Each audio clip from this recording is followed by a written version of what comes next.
Assalamualaikum warahmatullahi wabarakatuh. Kembali lagi bersama saya Muhammad Arya Syarif. Seperti yang saya katakan di video sebelumnya bahwa saya akan menjelaskan keterkaitan asam amino dengan sistem imunitas tubuh. Yang pertama di sini ada arginin. Nah, arginin ini tadi termasuk ke dalam 11 jenis asam amino non-esensial yang memiliki peran sebagai perantara untuk jalur-jalur metabolisme seperti sintesis protein, kemudian ada penyimpanan energi, ada proses pembuangan amonia, sistem kekebalan tubuh, biosintesis hormon, dan penyembuhan luka.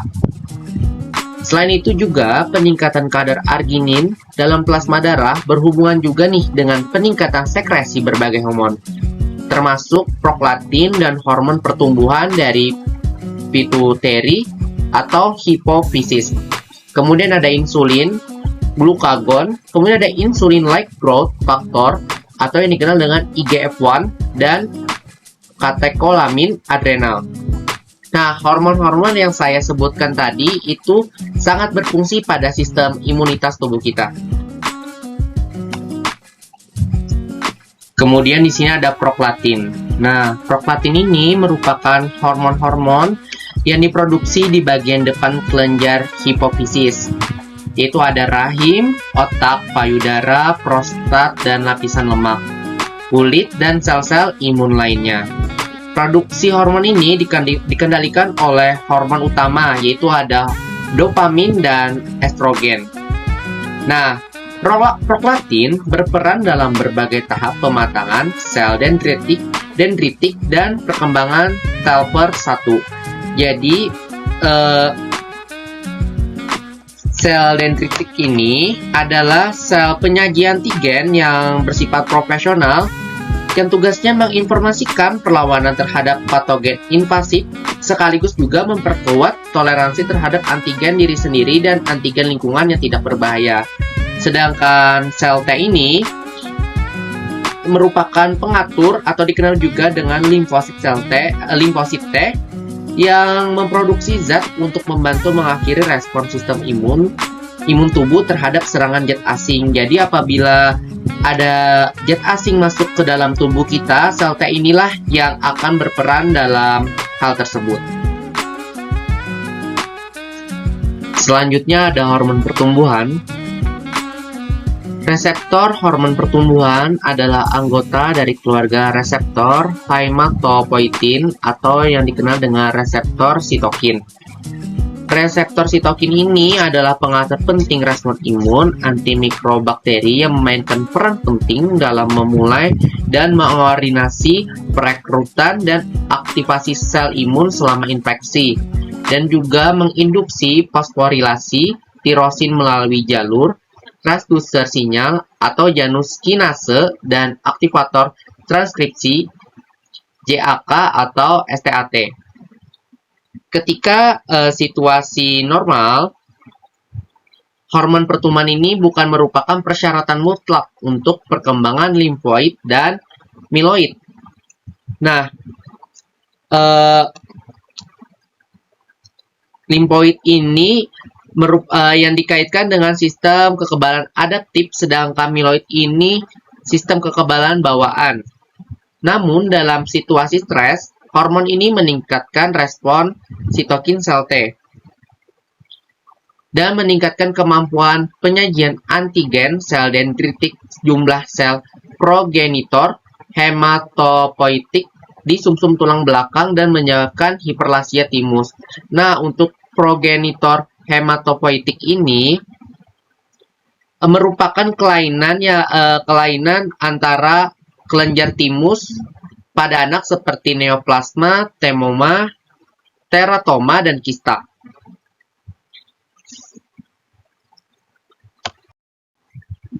Kemudian di sini ada IGF-1.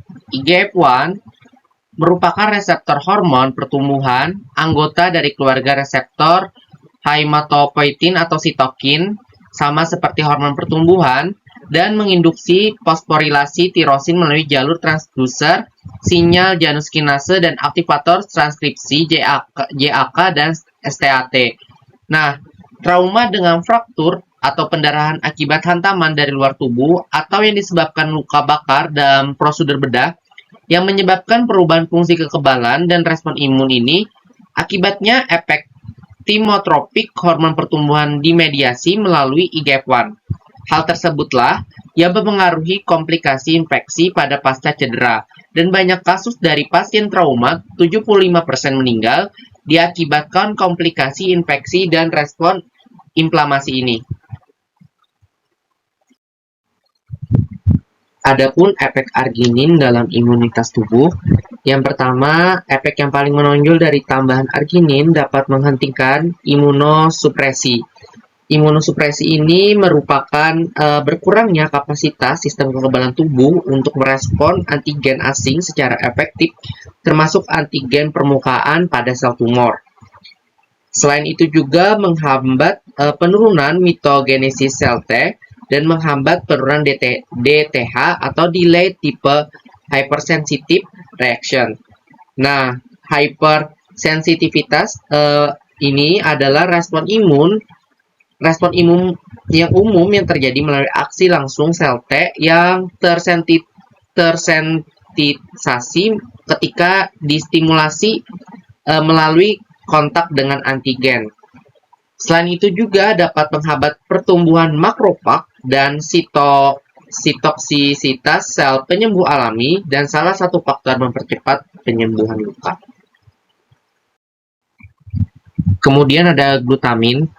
Glutamin merupakan asam amino bebas dan melimpah di aliran darah di dalam tubuh.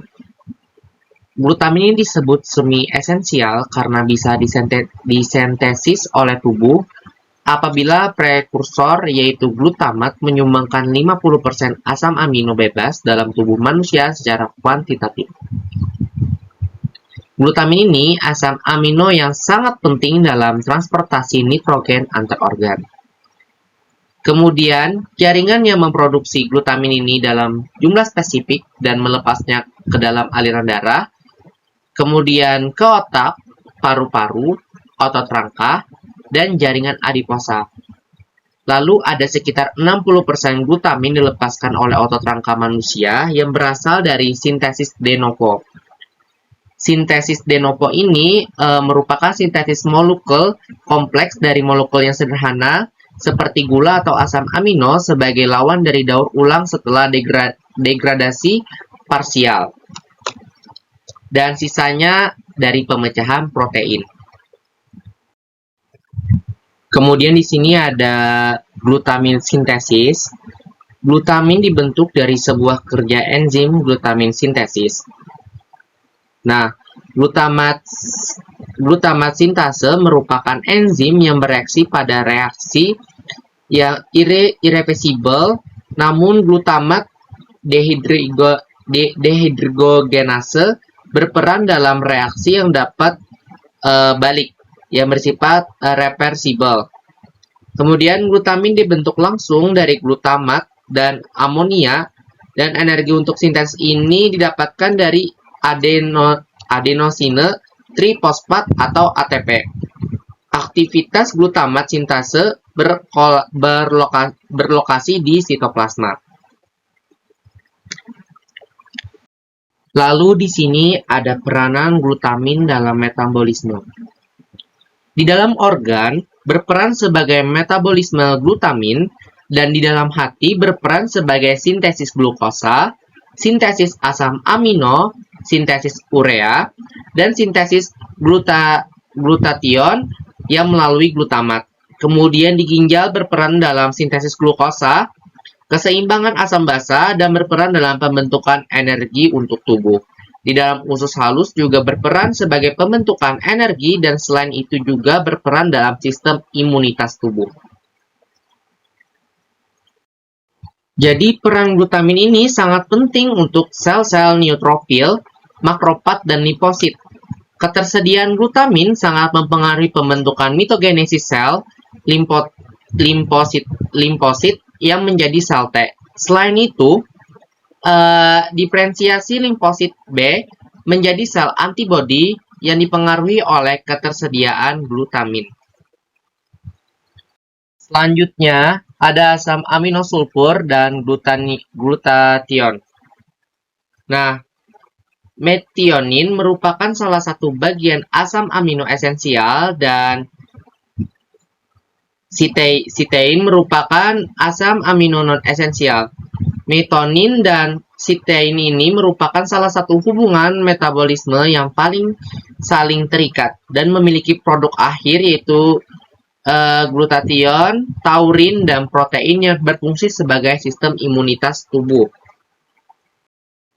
Nah, di sini ada miotin dan sitein. Miotin sangat terlibat dalam sintetis poliamina, yaitu ada spermidinedan dan spermin. Poliamina merupakan metabolit permisif yang memastikan ketepatan transkripsi DNA dan terjemahan RNA. Poliamina hadir dalam konsentrasi tinggi dalam sel yang membelah dengan cepat sebagaimana terjadi pula pada sistem kekebalan yang sedang aktif. Kemudian ada sitein. Sitein ini dapat bergabung ke dalam antioksidan utama glutathione atau GSH atau diubah menjadi taurin dan sulfat anorganik sulfat. Selanjutnya ada taurin dan glutathione. Taurin adalah senyawa nitrogen dominan dalam sel imun. Perannya sebagai pembentukan asam taurokolik, garam empedu, antioksidan, dan penstabil membran sel. Taurin juga merupakan asam amino esensial yang bersyarat karena taurin termasuk ke dalam salah satu asam amino yang tidak bergabung dalam sintesis protein. Kemudian ada glutathione yang merupakan tripeptide yang disintesis 3 asam amino. Yang pertama ada glisin, sistein, dan glutamat. Glutathione ini ditemukan di sitosol dari sebagian besar sel tubuh, tetapi sejumlah kecil juga ditemukan di dalam organ sel dan di dalam plasma. Sintesis glutathione ini sensitif terhadap asupan protein dan kondisi patologis. Konsentrasi GSH hati, usus, dan sistemik menurun dengan asupan protein yang buruk, serta selama peradangan dan penyakit penurunan ini berdampak negatif bagi tubuh. Kemudian ada peran glutathione dalam imunitas. Antioksidan utama yang mampu mengais radikal bebas O2 dan OH untuk melindungi komponen penting sel dan dengan AA sulfur bekerja sama melawan oksidasi. Bersama enzim glutathione peroksida atau GPX, glutathione melindungi sel untuk melakukan reaksi dengan hidrogen yang menyebabkan kerusakan. Glutathione ini meningkatkan produksi IL-12 oleh sel penyaji antigen sehingga mendorong sel T helper TH di sepanjang jalur diferensiasi TH1. Itulah tadi penjelasan saya mengenai keterkaitan asam amino dengan sistem imunitas. Terima kasih dan selanjutnya akan ada video pembahasan mengenai asam lemak yang masih berhubungan nih dengan sistem imunitas. Sebelumnya saya meminta maaf apabila selama saya melakukan penjelasan terdapat kesalahan pengucapan kalimat dan masih terbata-bata karena di sini saya masih belajar. Sekian, terima kasih. Wassalamualaikum warahmatullahi wabarakatuh.